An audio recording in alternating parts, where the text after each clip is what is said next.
Director of Children's and Family Ministry here at Holy Cross Lutheran Church and School, and I am back to read another devotion for this week of Serving in the Red Letter Challenge.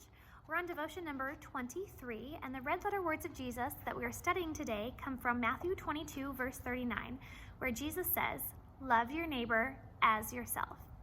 And the devotion begins. Let's be honest, there are some weird and frustrating neighbors out there.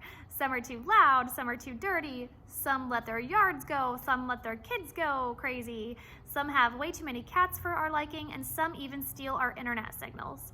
When Jesus says, love your neighbor as yourself, the natural question to ask is, who is our neighbor?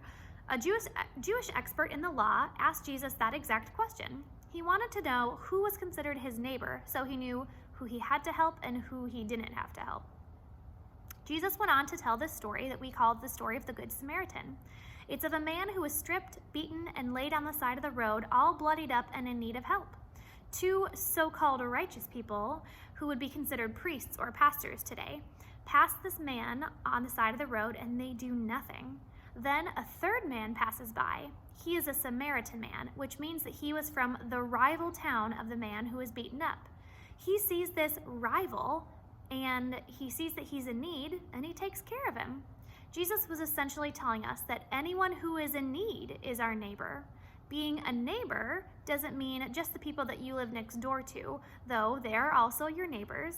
A neighbor is anyone you could come into contact with who has a need.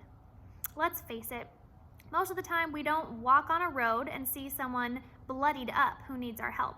In fact, the most common example of a modern-day Good Samaritan might be helping someone who is on the side of the road with their car broken down. I often feel guilty for driving past people in that situation, but the reality is that I would be one of the last people they would ever want to stop because I know nothing about cars. I essentially have nothing to offer them except for moral support and pastoral counseling of the frustrations of broken down cars. Maybe I'm just trying to make myself feel better about this situation, but I think what Jesus is trying to tell us is that if we see a neighbor who is in need, we really legitimately have the ability to help, then by all means, do all you can do to help. Use your gifts and talents for the benefit of your neighbor. We may complain about our neighbors, and sometimes it may be hard to love them, but God can look down on us and say the same thing. Sometimes God might think, why do these people act like this? Why are they messy? They don't listen. They have no regard for me. They are not taking care of the stuff I've given them. It has to be hard for God to love us. God could have looked down at us and said, I'm done with them.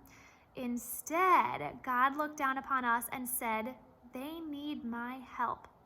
He loves us so much that he sent Jesus to die on the cross for us to pay the price for the sins that we commit.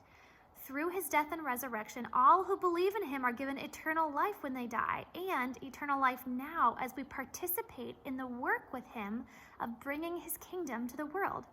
As we continue our week of serving, let us remember to serve those who are our neighbors. So this is the story of the Good Samaritan, and in it Jesus tells us that all people are our neighbors, and we're called to help everyone who is in need. So this is Luke chapter 10, verses 25 through 37. On one occasion, an expert in the law stood up to test Jesus. Teacher, he asked, what must I do to inherit eternal life?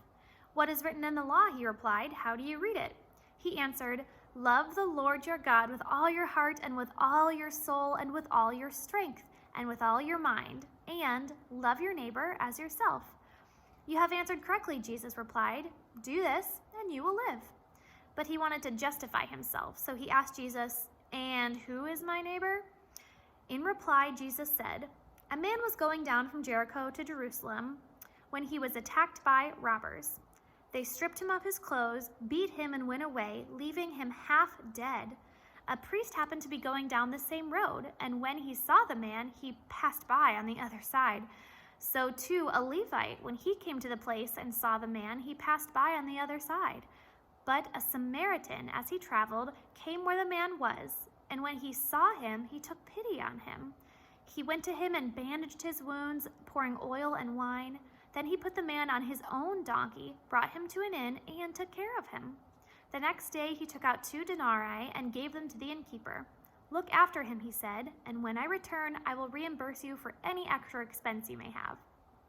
Which of these three do you think was a neighbor to the man who fell into the hands of robbers? The expert in the law replied, the one who had mercy on him.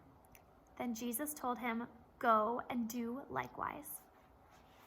So our challenge for this day in the Red Letter Challenge is to do something for a neighbor of yours. Show them you care, no strings attached. Actually, this is a really, really great week to be talking about service, isn't it? With all of our self-isolation and people stuck in their homes, there's absolutely a lot of ways that we can serve. It might not be in person, but we know that there are a lot of people who could use a phone call or a letter of encouragement, a postcard, someone to pick up their groceries or go to the pharmacy for them. I know some people are donating blood or sending money to people that might need it. It is a great week to show our love and be a part of God's plan to share His love with the world. So we'll be back tomorrow for the next day of the Red Letter Challenge, and we'll see you then.